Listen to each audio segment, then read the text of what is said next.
ตัวดีตอนเช้าครับ6 โมงกว่า6 โมง 10 นาทีวันนี้ตื่นเช้าแล้วสิย่างออกกำลังกายย่างออกกำลังกาย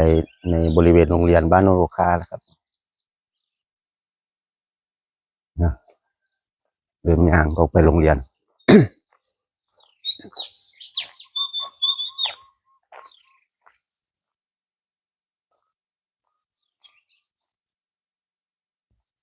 นี่คือแนวหัวโรงเรียนครับทางนี้6อยู่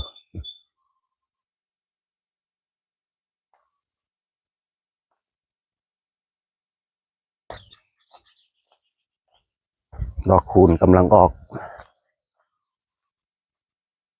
เมื่อวานฝนตกตอนบ่ายลมพัดนิดหน่อยใบไม้ร่วงมักคูณร่นดอกคูณร่น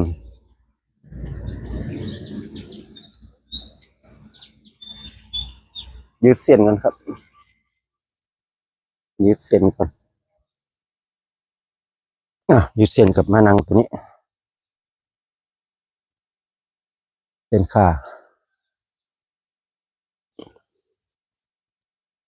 ไต้ขาพับตึงเอวตึง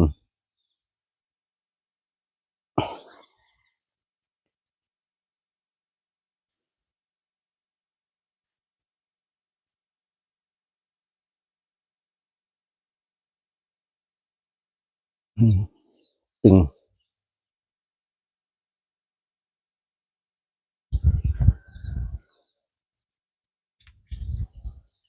ยืดให้พร้อมใช้งาน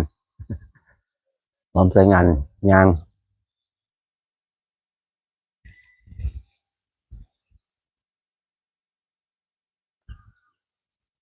เอาท่าที่เฮ็ดแล้วสบายเจ้าของ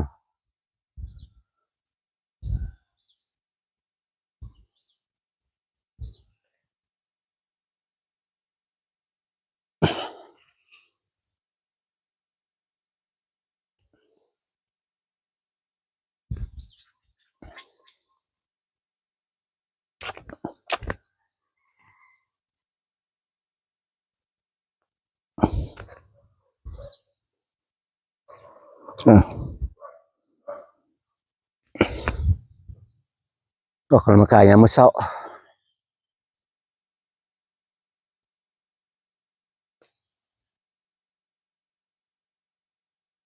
เนี่ยเมืองดอกคูณ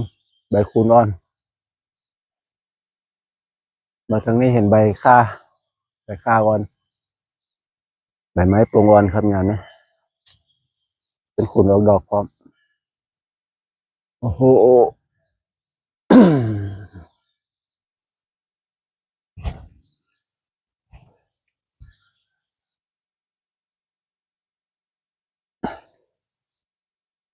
ิดพื้นกับมานังเมื่อวานนี้10มื้อนี้เอา11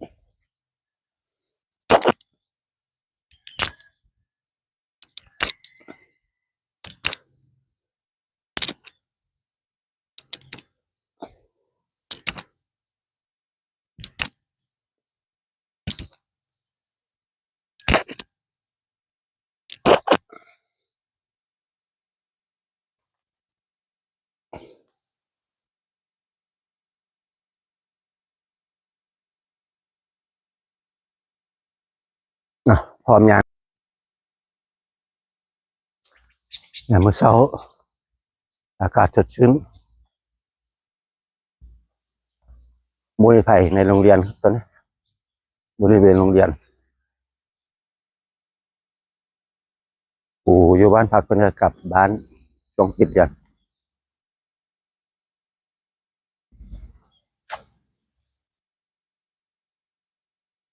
ดอกไม้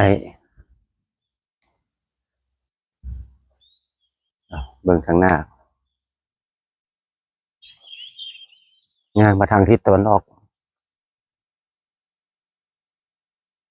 ผ่านอาคารอนุบาลโนนคุค่า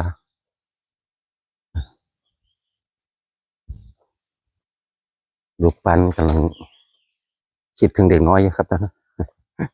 มันมีเด็กน้อยมาเล่นน้อยปิดเรียน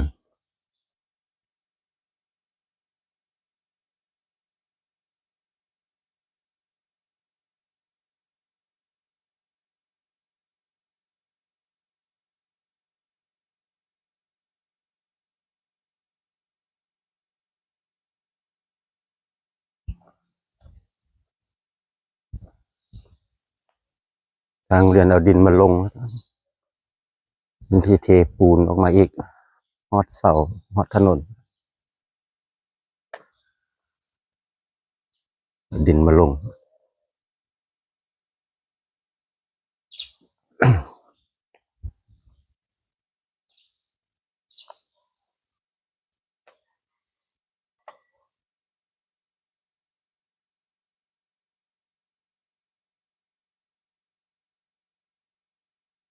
แนวดอกคูณเพียงบริเวณสนาม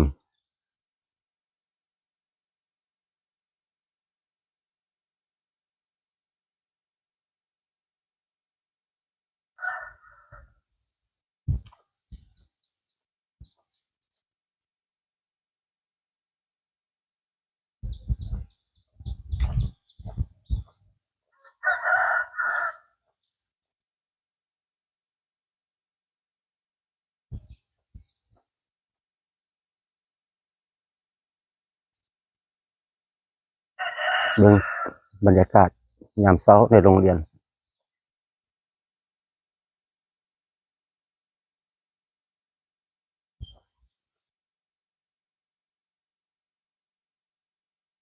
แถวหน้าโรงเรียนนี้มีมะม่วง3 ต้นเป็นอกล่องอยู่คู่กับโรงเรียนมาตั้งแต่ย้ายมาพุ่นแล้วครับมะม่วงสุดอาจสิปลูกพร้อมกับโรงเรียน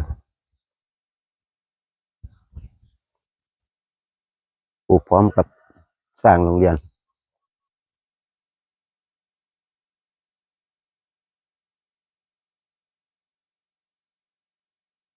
ดอกคูณมาเติมแต่งสีสันให้ยามแรงสีเหลืองใบขาก็เขียวชอุ่มนูนกกคาตั้งซื้อนำไม้ชนิดนี้นะครับไม้คาภาษากลางมะค่าโมง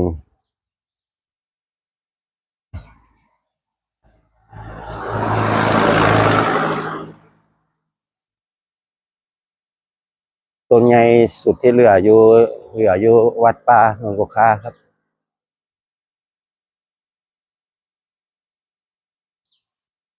เป็นไม้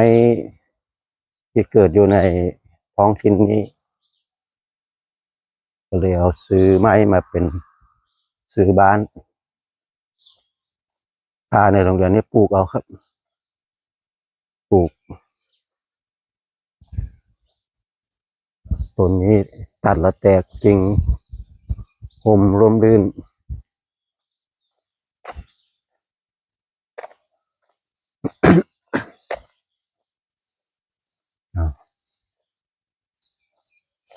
แล้วนี่ก็พออาหารก็เอาอาหารก่อนดอกเข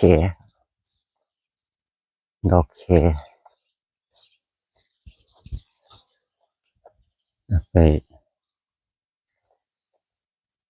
ลวกกับปน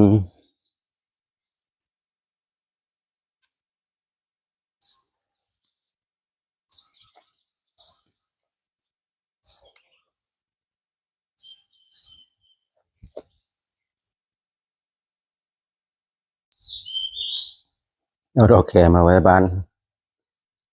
น้ำมะนาวก็เย็นอุ่นพอดีกินน้ำมะนาว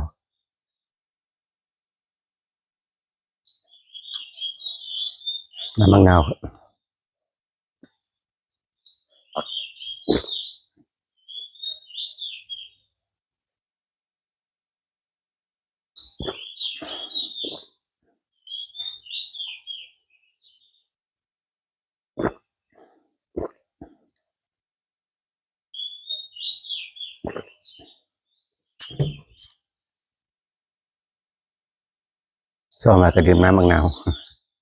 ดื่มประจำงางกับงางยามมื้อเช้างางยามมื้อเช้าออกกำลังกายยามมื้อเช้า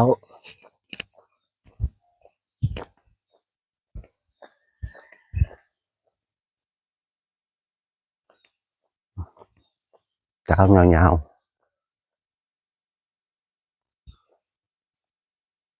เดินงางครับผ่านต้นไม้อโศกอินเดียต้นคูนวาสนาต้นจานกฐินนรงค์นกฮ้องมีนกเข้ามาอยู่หลายชนิดนกจอกนกเอี้ยงนก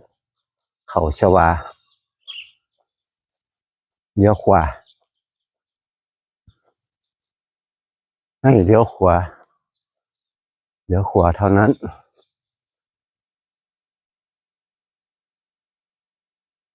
ย่างไปพร้อมถ่ายไปพร้อมมีสมาชิกมาย่างนำอีกคนหนึ่งเป็นมาย่างเทมือเศร้าเมื่อแรงแล้วครับตอนจะย่างคนละทิศกันคนละทางส่วนทางกัน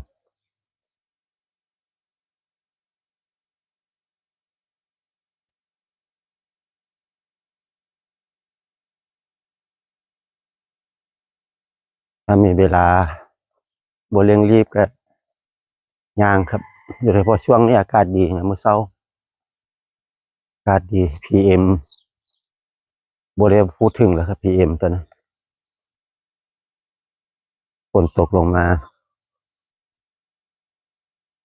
จะฝุ่น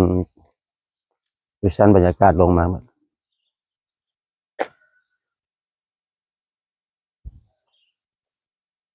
เย็นสบายก่อนที่สิฮ้อนตอนสายๆใกล้เที่ยงฮ้อน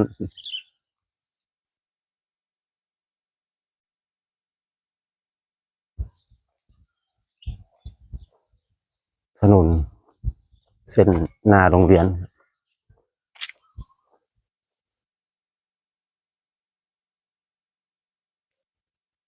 ก็ติดถนนสายตาดค่าหนองตนา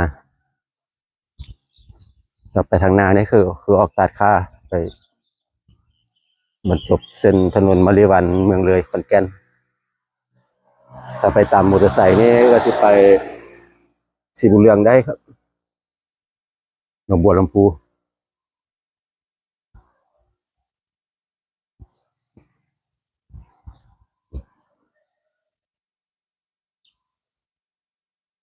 ที่ประตูเข้าโรงเรียนประตูเก่าแล้วก็มีเจาะอีกประตูหนึ่งอยู่ข้างที่ผ่านมา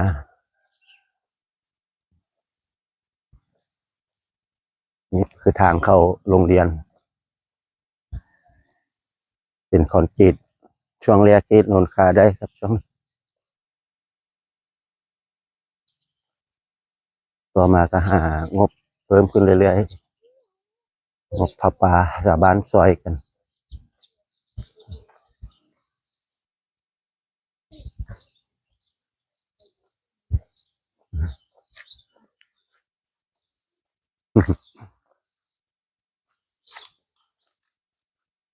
ห่างยามมื้อเช้า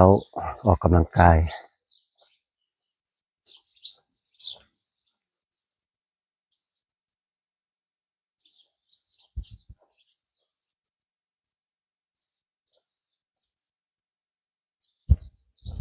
จุดเช็คอินสำหรับงานอำนวยการ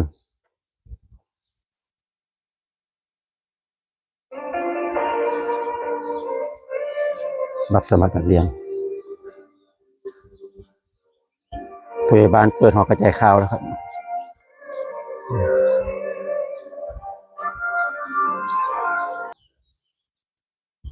ย่างมาหลายรอบแล้วนะคลายกล้ามเนื้อคลายกล้ามเนื้อ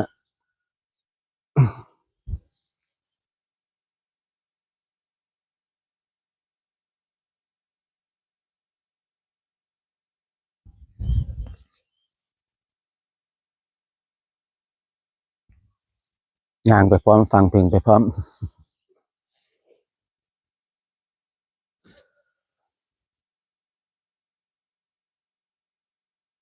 ถ้าขายกล้ามเนื้อก็แล้วแต่สิคิดได้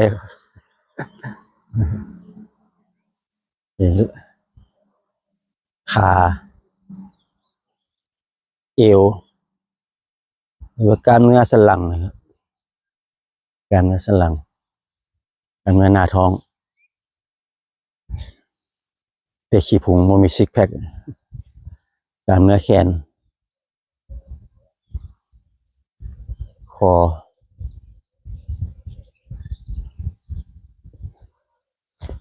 ไหล่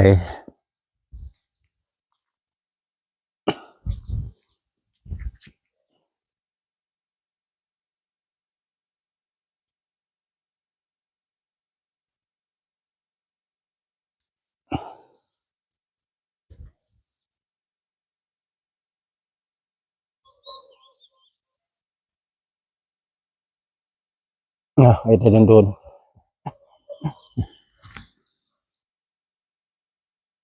ออกกำลังกายยามมื้อเช้าครับมีเวลาออกกำลังกายยามมื้อเช้าจะได้กินข้าวแซ่บมื้อนี้ฟ้าครึ้มเมื่อวานนี้ฝนตกมื้อนี้ฟ้าครึ้มเดี๋ยวสิได้กินข้าวเช้าแล้วออกไปสวนจะเฮ็ดงานสวนอีกงานเข้าบ้านขึ้นบ่ได้ปิดกล้องย่างเข้าบ้านก่อนเข้าไปเฮ็ดกับข้าวเช้ากินแล้วก็เฮ็ดงานต่องานประจำวันงานสวน